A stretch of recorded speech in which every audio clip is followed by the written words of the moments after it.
I found out my boyfriend was drugging me every night. Last month, I noticed that something is off with my boyfriend. He was being too nice recently, like cleaning up his dirty dishes and being attentive to my needs. I would have thought this was a good thing if only I haven't caught him waking up in the middle of the night and leaving the house. I tried waiting for him to come back, but I fell asleep after some time, and the next thing I knew, he was back in bed with me. That morning, it clicked on me like I found all the pieces to the puzzle. That's why he was acting so nice. And recently, I would admit that we haven't had some and I thought he just wasn't in the mood. Now, I know why. He was having an affair. I was furious and heartbroken. I told my best friend, Natalie, all about it, and she was as heartbroken as me. She kept asking if I was sure about it. I mean, what other explanation it could be? He'll be gone the whole night and he'll be back in the morning.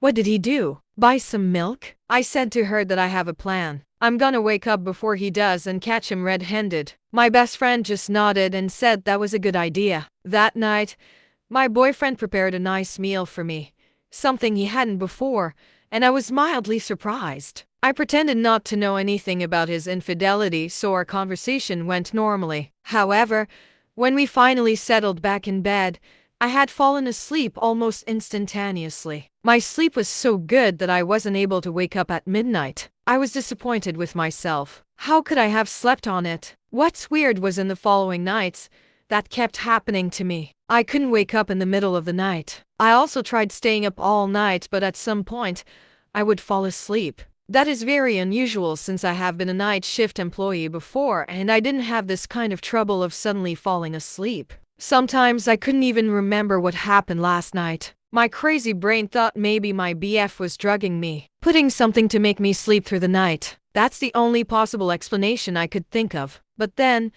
I asked myself, how did he know about my plan? My heart sank as I realized the answer to my question. Natalie, my best friend. I couldn't believe it. Why would she betray me? Is she my BF's lover? At this point, I was intoxicated with anger. I skipped dinner and only drank water from tap. I made sure none of my BF's drugs would reach me. My boyfriend was even persistent that I should eat or at least drink some milk. To me, that was a confirmation that he was indeed drugging me. I was about to confront him about his infidelity right then and there, but I felt a blunt force hit me at the back of my head and I was out. When I came to, I was tied up in bed and my BF was watching me at the corner of our bedroom. He was biting his lips and was pale as a sheet. What is this? I asked him. His eyes lit up when he saw me awake. He then ran to our living room and called for someone. My heart sank as I saw who it was. It was Natalie. I yelled immediately after seeing her. It was you! How dare you! I shouted at her. Natalie asked me to calm down. It's not what you think. She kept repeating. I'm gonna you both when I get out of here. I kept trying to free myself, but to no avail. They used some of the thickest rope I've seen. Babe, listen to me, my boyfriend said. I'm not cheating on you. And certainly, Natalie and I have no romantic relationship. I get out of bed every night because I need to stay safe. Stay safe? I asked. Stay safe from what? From you, he answered quickly. What? Jace. It's near 3. We should get out of here, Natalie whispered. My boyfriend then took out a paint bucket and painted my hands and legs with red paint. I squirmed and yelled as he did it in a hurry. All the while I was thinking, who is this person? Is this really my boyfriend? How could he do all of this to me? As if he could hear my thoughts, he kissed my forehead and said, you'll understand everything tomorrow.